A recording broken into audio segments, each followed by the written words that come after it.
Bon, avant de faire ça, moi, comme j'ai débordé, je vais aller chercher l'outil plan de travail et agrandir. Voilà. Et donc, si on avait prévu de mettre ça sur un A4, c'est foutu. Sauf que non, parce qu'on va de toute façon finaliser dans InDesign. Donc je peux obtenir au final un plan de travail qui est beaucoup plus grand que l'A4 ici. C'est pas du tout un problème. Dans InDesign, je le mettrai dans un A4. C'est comme ça qu'il faut réfléchir. Si vous débordez de votre format, surtout n'essayez pas de réduire, agrandissez plutôt le plan de travail comme j'ai fait ici.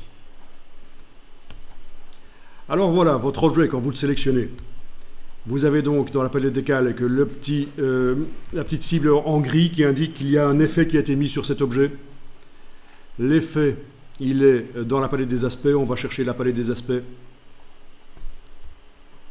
Voilà, et on a l'effet de transformation qui est là. Comment on confirme la transformation encore?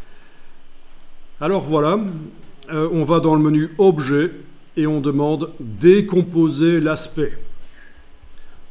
Menu Objet, décomposer l'aspect. Et voilà, des vecteurs apparaissent là. Et ça vous a fait un groupe.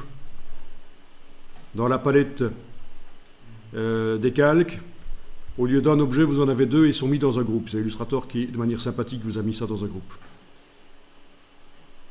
Alors, on va vérifier qu'il n'a pas foiré.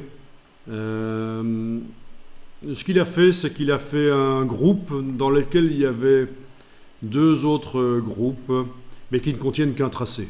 Bon, il y a plein de groupes, mais c'est pas grave. Si ça nous ennuie, il suffit de sélectionner le groupe principal, avec la petite cible ici, et demander objet dissocié une fois, deux fois. On peut le faire. Voilà, on va se débarrasser des groupes. Vous pourriez penser que oui, il faut sortir les objets des groupes, mais on peut aussi annuler la notion de groupe. Objet dissocié. Objet dissocié. Voilà, vous avez deux tracés, comme tout à l'heure. Donc, possibilité de les fusionner en zoomant. Alors, j'ai bien été vérifié après avoir décomposé l'aspect dans la palette des calques, parce que parfois Illustrator a tendance à vous dupliquer les objets. Il y aurait eu deux moitiés d'avion, deux moitiés gauche et deux moitiés droite. Et là, ça foire complètement quand on veut manipuler par la suite, et il aurait fallu que je jette une des moitiés gauche et une des moitiés droite. Ici, ça ne l'a pas fait. Chez vous non plus, je suppose. Ça a marché. Vous n'avez pas eu deux moitiés, deux objets pour la moitié gauche, deux objets pour la moitié droite. Donc ça va, c'est nickel. Donc, flèche blanche ici. Le principe, c'est qu'on englobe. Et donc, commande J pour joindre. Voilà, on n'a déjà plus qu'un seul objet. En bas, même chose pour faire les choses proprement. Commande J, voilà. OK.